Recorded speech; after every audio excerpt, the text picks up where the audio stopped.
Friends, आज एक नई वीडियो के साथ आपकी खिदमत में हाज़िर हैं।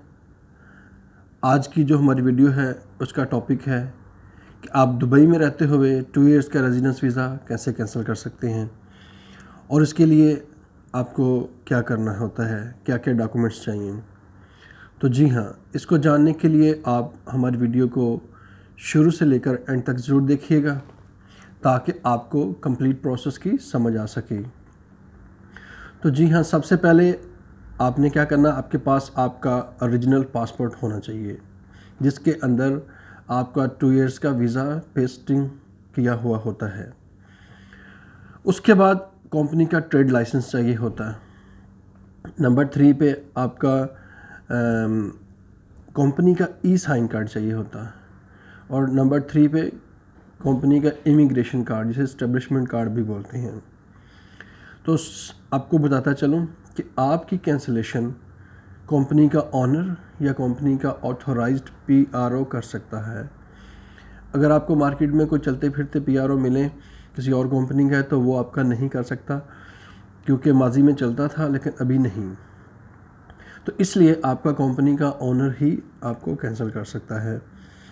तो उसके लिए ये मेरी जो इन्फॉर्मेशन है, कंपनी ऑनर जो न्यू कमर्स हैं उनके लिए भी है, पीआरओज़ के लिए भी है, और जो कंपनी जो नई बनाई है और फर्स्ट टाइम अपने एम्प्लॉयज़ को कैंसिल कर रहे हैं उनके लिए हमारी वीडियो बहुत हेल्पफुल होने वाली है। और जो आप न्यू कमर्स यूएई में आए हैं और आपको पता नहीं है, आपको भी पता होना चाहिए कि कंपनी का ऑनर जो वीज़ा कैंसिल करता है उसका कितना टाइम लगता है और कितना प्रोसेस है, क्या प्रोसेस है, ताकि आपके साथ कोई कंपनी का ऑनर या छोटी कंपनी के जो ऑनर्स होते हैं सम टाइम वो कोई गलत बयानी करते हैं तो आपको पता हो कि क्या प्रोसेस है।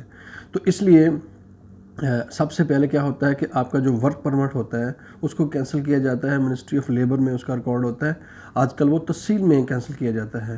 तो आपने क्या करना है, कंपनी का ई साइन कार्ड लेके और ट्रेड लाइसेंस लेके और ओरिजिनल पासपोर्ट लेके तहसील में पहुंच जाना है। तहसील में जाके आपने एक टोकन लेना है, आपकी टर्न आएगी और ऑफिसर आपकी कैंसिलेशन का प्रोसेस स्टार्ट करेगा। सबसे पहले वर्क परमिट कैंसिल किया जाता है वीज़ा कैंसिल करने के लिए। तो वर्क परमिट जो कैंसिल के लिए तहसील में जाकर जब आप प्रोसेस करते हैं तो वो आपको ई साइन कार्ड की अंदर जो चिप होती है उसको इंसर्ट करते हैं। आजकल, पहले तो नहीं था, आजकल ई साइन कार्ड का पासवर्ड भी आ गया, वो पासवर्ड बताना होता है। तो पासवर्ड बता के वो खुलता है। तो क्योंकि पहले ई साइन कार्ड कोई भी ले जाता था और प्रोसेस कर लेता था, सम टाइम कंपनी ऑनर को पता नहीं होता था क्योंकि एपी उनका ई साइन कार्ड ऑफिस में पड़ा या किसी तरह से मतलब कैंसिल का कर दिया जाता था। अब पासवर्ड होता है, वो पासवर्ड लगाएंगे तो ई साइन की जो चिप है वो इंसर्ट होती है। तो इस तरह से तहसील का जो ऑफिसर है, ऑथराइज्ड ऑफिसर, वो आपका कैंसिल प्रोसेस करता है। वो आपको पेपर देगा एक, वो पेपर के ऊपर एम्प्लॉई ने साइन करने होते हैं। अगर आपके वाजबात वगैरह सारे क्लियर हैं तो फिर उसके ऊपर आपने साइन करने हैं, तो फिर उसको दोबारा सबमिट किया जाता है कैंसिलेशन प्रोसेस के लिए।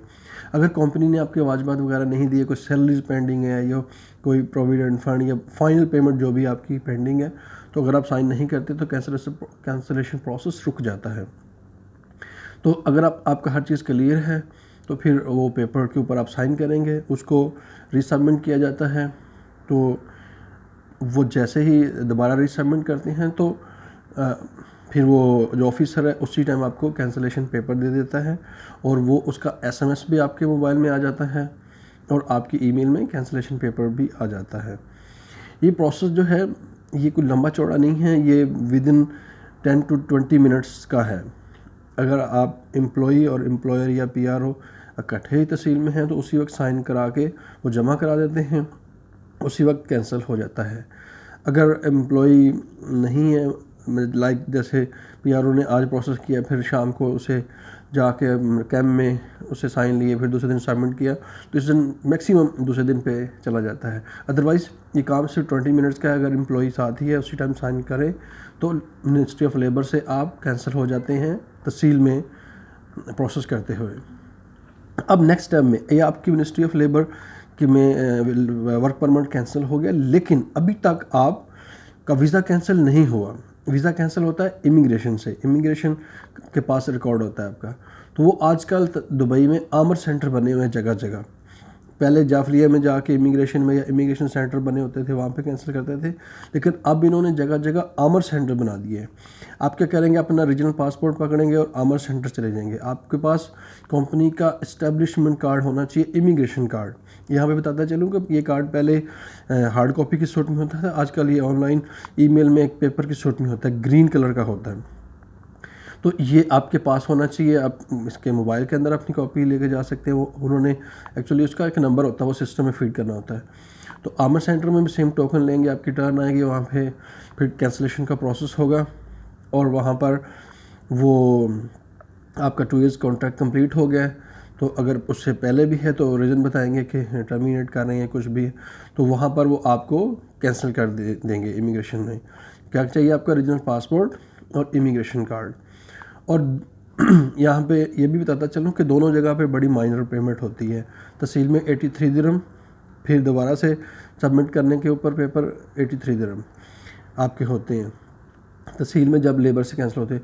और इमिग्रेशन में जो कैंसिलेशन की फ़ीस है, ये आमर सेंटर की कुछ अपनी फ़ीस होती है, कुछ बहुत माइनर सी इमिग्रेशन की होती है। तो ये भी कुछ 200 के करीब करीब होती है। मैं एग्जैक्ट अमाउंट इसलिए नहीं बता रहा कि कभी वेरी करती है। दुबई में इसकी प्राइस, जो इसकी कैंसिलेशन फ़ीस है, वो बढ़ती या कम होती रहती है।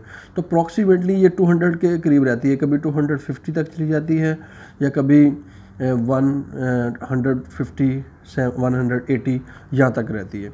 तो कीप इन माइंड, इसकी कैंसिलेशन फ़ीस बहुत ज़्यादा नहीं होती।